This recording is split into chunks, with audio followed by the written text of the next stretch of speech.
todas las personas que se han conectado nuevamente a este, nuestro espacio Cuarto Poder, el espacio en donde estamos conociendo mucho más de cerca a los periodistas más destacados de nuestro Ecuador. Y qué alegría tan grande poder iniciar este gran espacio en este nuevo año, en el 2021, con un invitado súper chévere y súper especial. Tenemos nada más y nada menos que en este primer programa del año a Andrés Durán. Muy gustosos de tenerte en nuestro espacio, en nuestro programa. Bienvenido siempre, Andrés. Muchas gracias, José, por la presentación. Muchas gracias a ustedes, a Cuarto Poder, por darme la oportunidad de conversar, de charlar, de dialogar. Vamos a ver si soy útil en algo y puedo colaborarles. Pues claro que sí, estamos seguros que así será. Mira, para poder conocer un poco más de ti, lo que nosotros hemos hecho es preparar una dinámica muy corta, en realidad, para así saber cuáles son tus metodologías de investigación, cuál es tu personalidad y poder romper también un poco más el hielo para que las personas que nos están viendo el día de hoy te conozcan más a profundidad. Así que lo que yo voy a hacer es te voy a dar una palabra o una frase clave para que tú me digas lo primero que se te venga a la mente con esto de aquí. ¿Qué te parece? Perfecto. Vamos entonces, con que no sea trivia electoral, con gusto. No, algo muchísimo más sencillo que eso. Perfecto. Vamos entonces. Venga, pues iniciamos. Ok, la primera sería familia. Amor.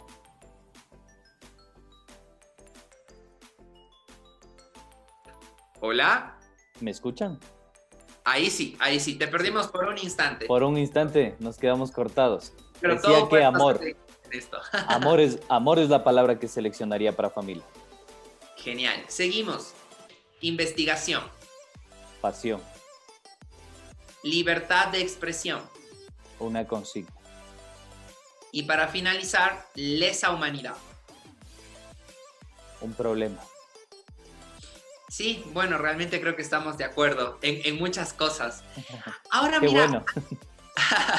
Algo que hemos venido viendo durante mucho tiempo en realidad es que el periodismo investigativo se convierte en un importante instrumento para llamar la atención y denunciar sobre las posibles violaciones de derechos y los conflictos sociales que se lleguen a presentar dentro del país. ¿Cómo es que los periodistas de investigación afrontan estas violaciones? Por ejemplo, en casos como el caso Fibeca, el caso Restrepo, el caso de Mauricio Romo, por algunos que te podría nombrar. Sí, yo creo que primero hay que hacer una diferenciación clara. Me parece a mí que un escenario ideal, digamos, sería el periodismo como una práctica deontológica, y el otro escenario, que es el que sucede en el Ecuador, es el periodismo apegado a intereses políticos, a intereses empresariales o a cualquier grupo de poder que de alguna forma no permite que el periodismo se pueda cumplir a carta cabal, respetando todos los procesos deontológicos. De ahí, en realidad, a mí no me gusta la decisión de periodismo y periodismo de investigación. Creo que el periodismo por vocación tiene que ser investigativo, ya sea desde el más simple redactor o reportero hasta el más importante editor principal de algún medio de comunicación, cualquiera que este fuese. Me parece que la discusión pasa por ahí, o sea, por entender que el periodismo tiene que ser a profundidad. Tiene que ser descriptivo, tiene que ser explicativo, tiene que ser contextualizado, cotejado, corroborado, porque si no caemos en este eufemismo, porque el periodismo de investigación no existe por sí solo. O sea, el periodismo es periodismo y tiene que ser investigativo, como tiene que ser exploratorio, como tiene que ser a profundidad. Después tú tendrás los formatos específicos para explicar cada una de las narrativas, cada uno de los casos de estudio que quieras dar a conocer. Entonces yo creo que eso es importante mencionarlo. ¿Por qué? Porque a veces nosotros caemos en estas muletillas que son comunes, o sea, decir, este es un periodista de investigación. Yo no soy o no me considero un periodista de investigación, yo soy un periodista y creo que el periodista por vocación tiene que ser investigador. Dicho esto, me parece a mí que el problema central ya, digamos, en cuanto al framing, al encuadre que te acabo de plantear, allá devela una serie de problemas, porque el periodista se enfrenta en primera instancia, justamente se para desde esta falta de claridad en relación a cómo tú te posicionas en tu oficio. Entonces ahí vamos a tener una serie de problemas al dar tratamiento al objeto de estudio, que en este caso pueden ser la vulneración a derechos humanos, o el mismo rol protagónico que pueda tener el periodismo en el ámbito de la opinión pública. Digo, tú mencionaste algunos casos, el caso Fibeca, el caso Romo. Podríamos sumar una lista de casos más, por ejemplo, el caso de la rebelión de octubre, que sigue sin ser explicado, qué mismo sucedió ahí. Y esto obedece justamente a que, me parece a mí, hay una falta de horizonte epistemológico, hay una falta de horizonte político en relación al oficio del periodismo, es decir, políticas públicas que estimulen el oficio, y me parece a mí que hay una clara parcialidad con un interés y un matiz político muy fuerte que predomina en los medios de comunicación, sea cual fuese, y creo que eso es necesario discutirlo. Pues sí, claro que sí. Mira, tú mencionaste algo muy interesante en realidad, que es que la vocación de un periodista siempre debe ser un proceso investigativo en realidad. Porque claro, somos periodistas o nos estamos formando como periodistas y nuestro objetivo siempre será poder sacar la verdad a la luz, evidentemente. Y para lograr esto de aquí debemos pasar por un proceso de poder hacer una recolección de fuentes oportuna que nos dé evidentemente la información que necesitamos en este caso.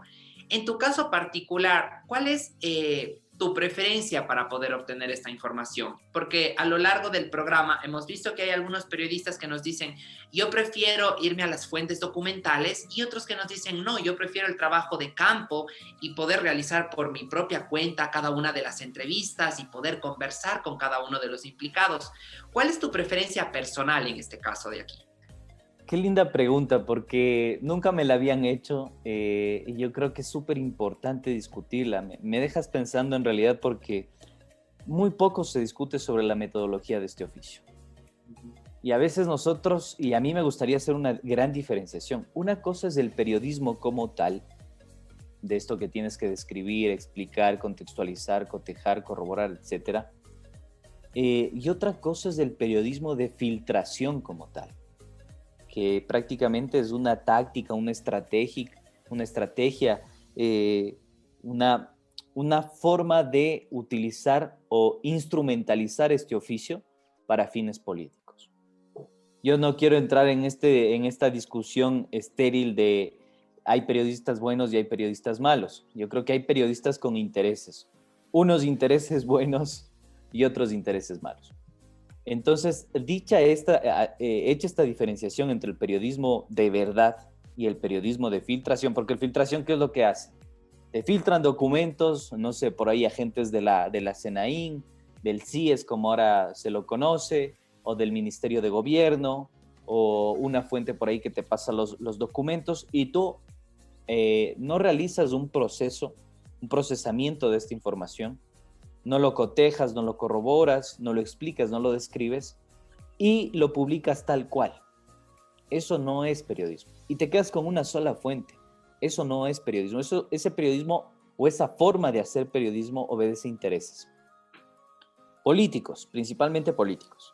Entonces, el periodismo real, y ahí voy a responder tu pregunta, me parece a mí que tiene que utilizar o hacerse válido de varias técnicas de investigación, instrumentos de investigación y con una metodología clara. A ver, yo voy a investigar el caso de los periodistas que murieron en Frontera Norte, de Diario El Comercio, la pareja de personas, la pareja secuestrada, los militares los 5 militares que fallecieron en Frontera Norte.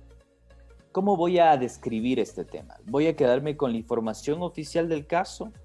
Voy a documentar el tema también apelando a ver si fue realmente el único coche bomba que explotó en la provincia de Esmeraldas, en la zona de San Lorenzo. Voy a ver otra clase de atentados. Voy a fijarme a lo que se conoce en sociología política como el path depends o las dependencias, los pares dependientes. Voy a fijarme en cómo se dio el proceso de la discusión o el diálogo por la paz en Colombia, cómo afectó en la reorganización de los carteles del narcotráfico, o simplemente voy a apelar a los testimonios. Si a mí me preguntan, yo haría una triangulación de técnicas de investigación, ¿sí? Entonces yo me quedaría con las fuentes documentales, me quedaría con los testimonios y me quedaría también con la información oficial, ¿por qué no? yo creo que uno de los problemas principales del periodismo ecuatoriano, y cuando solucionemos estos inconvenientes o este inconveniente puntual, creo que habremos dado un salto muy importante para dar tratamiento real a los problemas sociales que acontecen en el país. Y ese problema central es el unifuentismo dentro de nuestros medios de comunicación. Nosotros siempre utilizamos una sola fuente. Digo, nosotros, los periodistas, siempre utilizamos una sola fuente. Nos quedamos con una sola fuente. Según el informe del CIES, Rafael Correa fue el capo no sé, me invento, de Pablo Escobar. ¿Sí? Según el informe del CIES, se están orquestando ataques cibernéticos desde México, desde Rusia, desde Venezuela. Bueno, pero ¿cómo haces para cotejar esa información que ha sido masificada por los grandes medios de comunicación sin tener un margen de cotejamiento y corroborar con la fuente que en este caso es acusada? Y así pasa y viceversa. Y cuando los medios de comunicación en la época o en el gobierno de Rafael Correa, los medios públicos también tuvieron un comportamiento algo similar. Por ahí podemos ver casos puntuales, pero yo digo, más allá de las tendencias políticas o de los horizontes políticos que estén encima, sobre nosotros, lo importante es discutir qué clase de periodismo tenemos que construir en el país y cómo éste aporta a la democracia. Si realmente vamos a sostener nuestro trabajo simplemente de la pauta, y es la pauta la que nos determina cómo hacer, cómo escribir, qué decir, qué no decir, qué callar, y con qué metodologías de hacerlo, o si realmente fomentamos un periodismo libre, independiente, comprometido, corresponsable, solidario. Yo creo que esa es una de las grandes discusiones que tenemos que dar hoy en día. Uh-huh. Ya me fui, ¿viste? A mí me empiezan a preguntar estas cosas y yo me voy. Claro, es que es realmente un tema muy interesante porque debemos estar muy claros cómo vamos a poder obtener esta información certera para también poder transmitirla hacia todos nuestros lectores. Uh-huh. Y evidentemente siempre manteniéndonos por el camino recto, derecho y de la verdad, sin duda alguna. Entonces, sí, es muy, muy, muy interesante en realidad todo lo que nos comentas.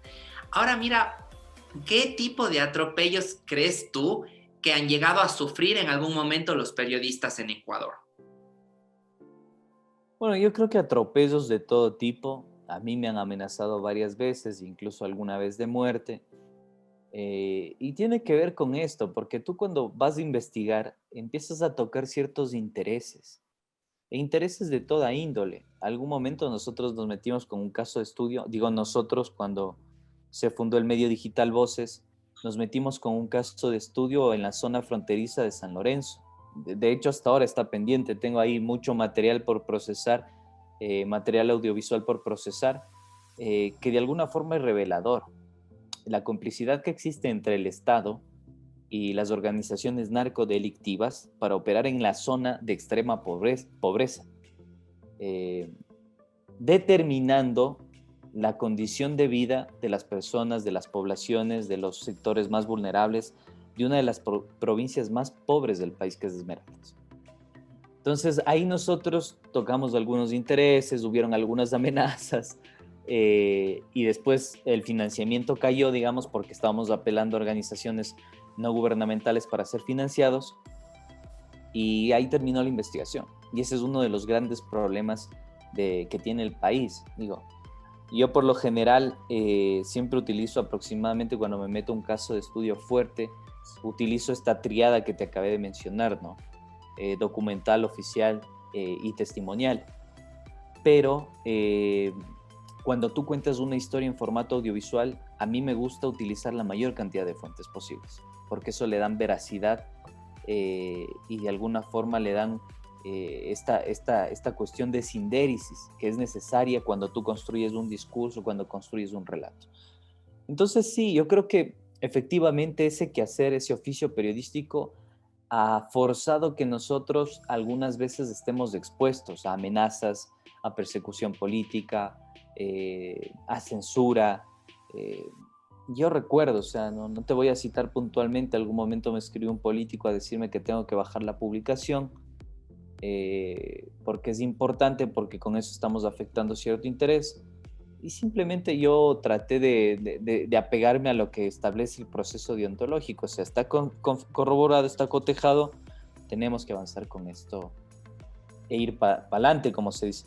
El problema está en eso, en que tú tengas la solvencia para saber que muchas veces cuando vas a hacer investigación periodística o investigación, vas a golpear ciertos intereses. Y esos intereses pueda que respondan en cierto momento. Por eso es súper importante también hacerlo apegado a la normativa, a la ley, a la Constitución. Ya, pues sí, claro que sí. Ahora, mira, desde tu experiencia personal, tanto en los casos de abuso, sea hacia los derechos humanos o abusos por parte del gobierno, que en algunas ocasiones hayan generado casos que inclusive se hayan elevado a cortes internacionales, ¿cómo se ven estos asuntos dentro del ejercicio periodístico, concretamente para las denuncias públicas? Bueno, casos que se hayan elevado a cortes internacionales, recuerdo que fue el de Universo, el del Universo, algo que también empujó muchísimo Fundamedios. Yo sinceramente, y esto te lo digo desde el corazón y también desde la razón, o sea, desde el corazón porque es lamentable que en el Ecuador con tantos años de tradición periodística, o sea, tenemos diarios que son centenarios. Así es. No es un oficio nuevo, digamos, en el Ecuador, es un oficio bastante antiguo, casi tan antiguo como la democracia. Eh, y es lamentable que a pesar de los años y la data que tiene el periodismo en el país, no tengamos gremios fuertes que protejan los intereses de este oficio. En el ámbito laboral, en el ámbito académico, formación, capacitación, en el ámbito económico, o sea, no tenemos un gremio con quien dialogar. Yo creo que hoy por hoy los gremios están capturados por intereses económicos, particulares, privados, políticos, lo que de alguna forma limita muchísimo que nosotros realmente tengamos este tipo de discusiones que estamos teniendo el día de hoy. Entonces, yo por eso considero que esa es una de las grandes problemáticas, que de alguna forma no te permite que tú puedas vislumbrar violaciones sistemáticas en el oficio deontológico. Esto que recientemente sucedió me parece que fue el día de ayer, sí, por la tarde, con esta conversación que tuvo el periodista de Radio América, en la que contaba que fue censurado después de tener una entrevista con el expresidente Rafael Correa. Así como cuando Rafael Correa fue gobernante y hubo el problema con Diario El Universo.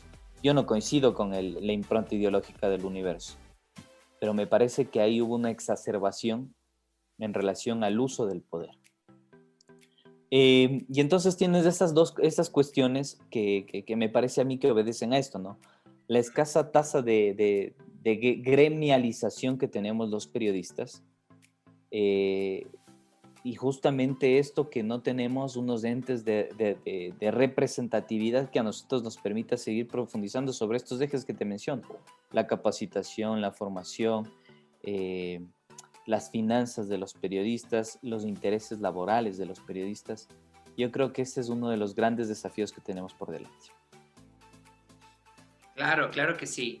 Ahora, también hay un tema muy importante y que tú lo mencionaste también con anterioridad, que es el hecho de que en algunas ocasiones se reciben amenazas o cualquier otro tipo de situaciones adversas que podrían llegar a afectar tu carrera como periodista. ¿Cómo las afrontarías tú o qué recomiendas a las personas que podrían enfrentar algún proceso de esto de aquí? ¿Cómo poder sobrellevarlo de la mejor manera y sobre todo, cómo velar por tu seguridad propia? Verán, realmente para meterse a este oficio hay que tener más que vocación, más que compromiso, más que todo eso, es amor por la camiseta. O sea, realmente esto es de remar y remar mucho. El periodismo es un oficio muy mal pagado. Digo, mal pagado en el ámbito financiero, porque de ahí en el ámbito formativo, profesional, tienes grandes satisfacciones si realmente te concentras y te enfocas en hacer un oficio transparente, ¿no?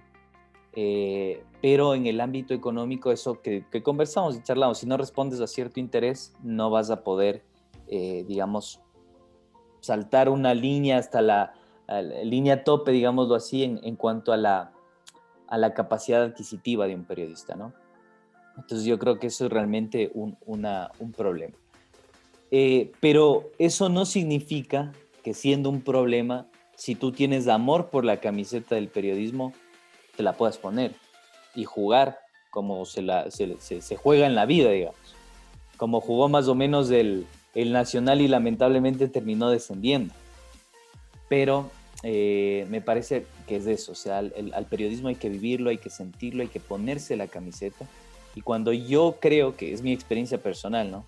Cuando yo logré generar esto en mi práctica periodística, me di cuenta que realmente este era el camino y que tenemos que navegar y que esto se trata de resistencia y ahí vas asumiendo y enfrentando las cosas.